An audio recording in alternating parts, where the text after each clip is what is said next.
This presentation is about some matters that Mises and also Rothbard, especially Mises who started it, really deplored.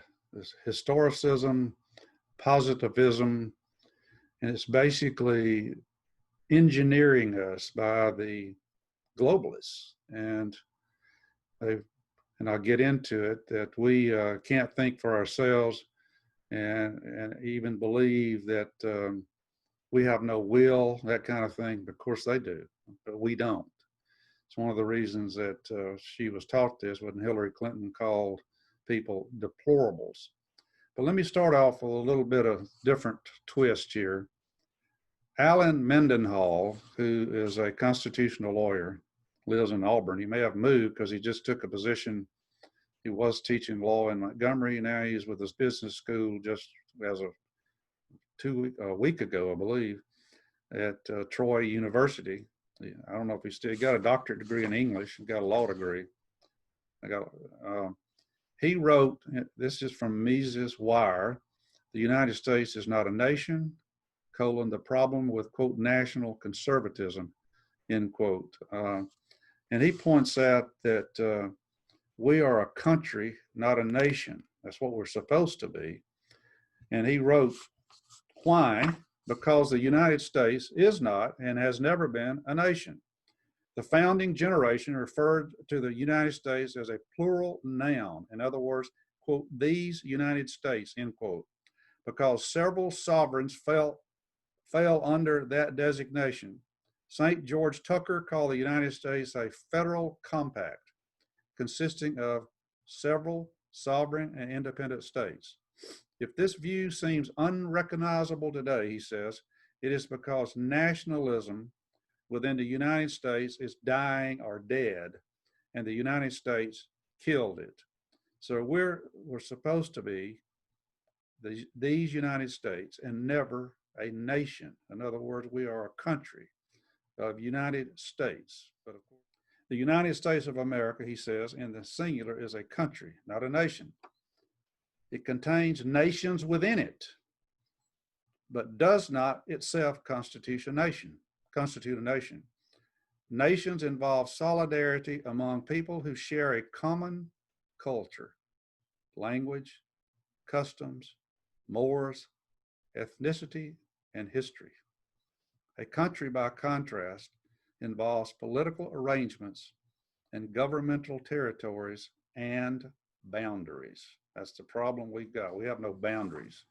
Now I want to read a little. Again, Mises railed against historicism and positivism. What is historicism? And I'm reading here, instead of from his books, I'm reading from the Mises Wiki. Historicism is the theory of the historical school, which Mises abhorred, that's apart from the natural sciences, mathematics, and logic, there is no knowledge but that provided by history. The globalists disagree with that. It appeals to the authority of tradition and the wisdom of the ages while opposing the ideas that inspired the American and French revolutions. So history determines everything according to historicism. We don't really think, of course they do, the globalists do, we don't, because history controls everything.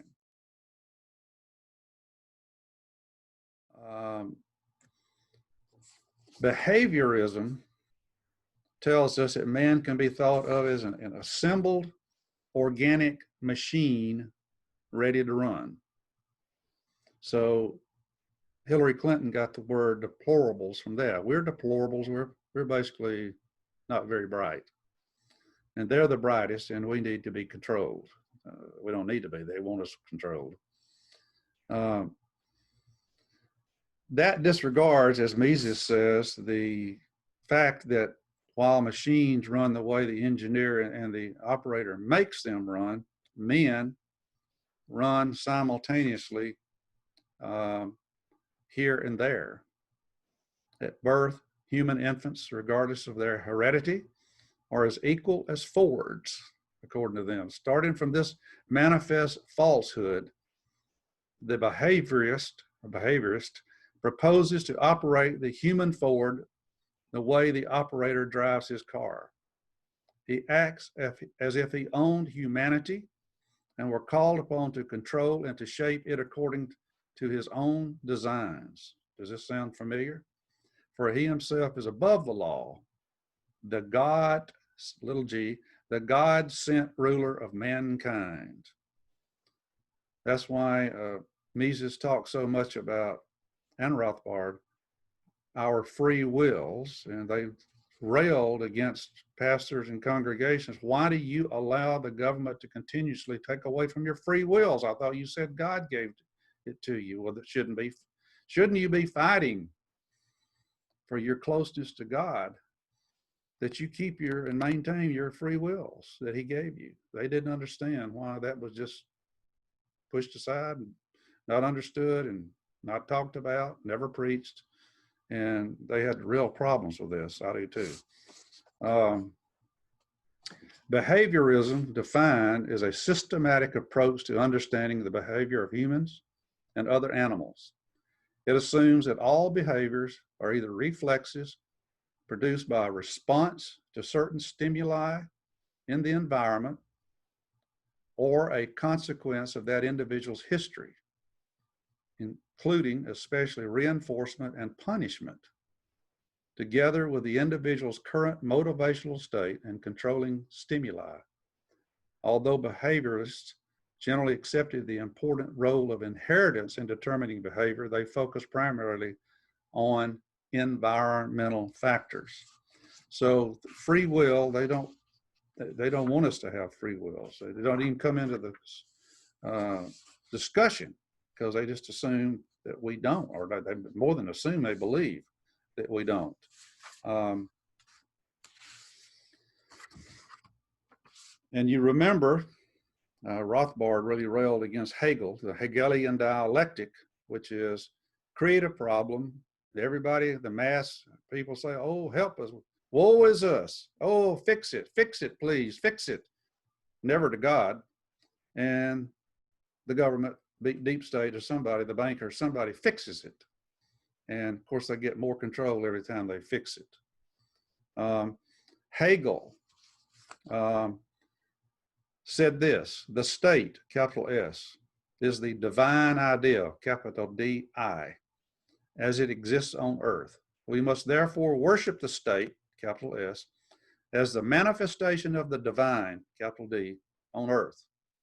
The state is the march of God through the world. The state must be comprehended as an organism. To the complete state belongs, essentially, consciousness and thought. The state knows what it wills. The state exists for its own sake. The state is the acting, existing, realized moral life.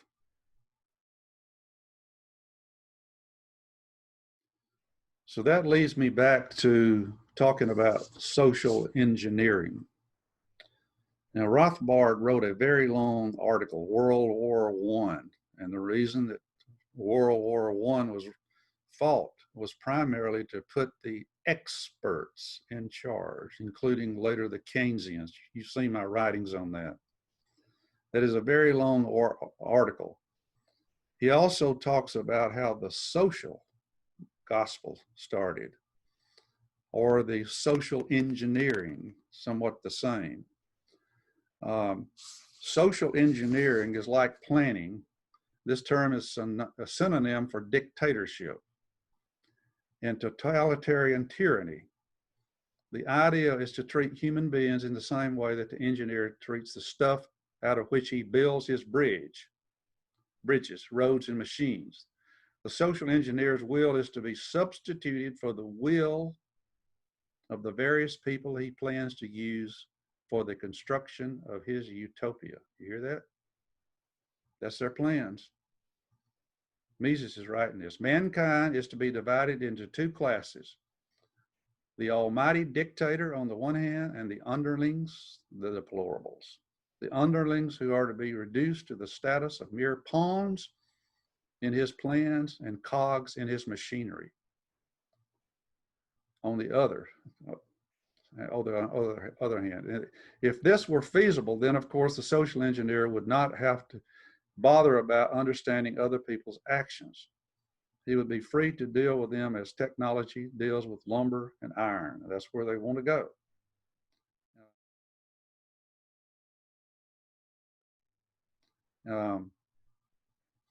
Let's talk about the social gospel. Mises Rothbard, excuse me. If I said Mises, that's Rothbard a minute ago. As Rothbard wrote, we today believe the social gospel is be good, follow Jesus, and you'll have a house and a Mercedes and everything else you want to go. No, but it's deeper than that. In World War I, the real social gospel started. And what was that? The social gospel was stamping out sin because the churches couldn't do it. They wanted to turn it over to the government. They wanted to get the government to stamp out sin. Well, you know, the Holy Spirit doesn't stamp out. That's not the way he works. So this is what's brought about in a weird way what we call the social gospel today. But the social gospel was turning over the work for God and Jesus to the state. And that is a result of World War I. Ties in with the experts. The experts know everything, but we know that the experts don't know except from their own areas. They don't know cause and effect.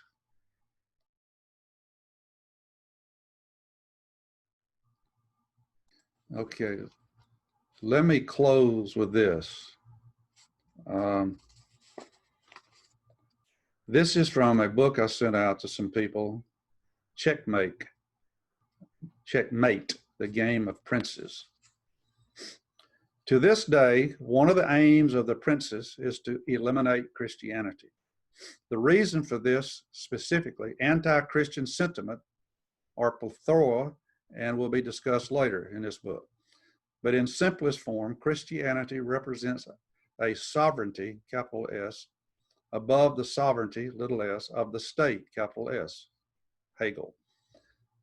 And as such represents the sword of Damocles hanging over the head of any, quote, would-be, end quote, world dictatorial power.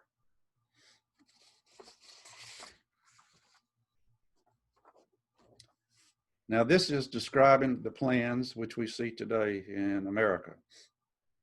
As history is quick to point out, mob rule is always the quickest road to anarchy and its subsequent reign of terror. This is always followed by the knee-jerk reaction of the people demanding that law and order be restored. You hear that? Of course we want it restored. On almost every occasion, this has led to absolute totalitarian or dictatorial rule. So if they can get us mad enough at the destruction going on, we will ask for more government control inadvertently. On almost every occasion, this being asking for law and order, has led to absolute totalitarian or dictatorial rule. This, of course, fits in with the grand design of the order, capital O. You'll see what in my writing what that is, in this writing on this book.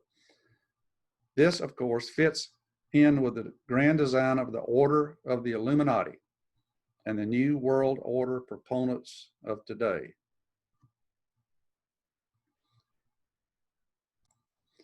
If you have any questions or want to see the material where I got this from, it's on my blog, but you may not know how to find it.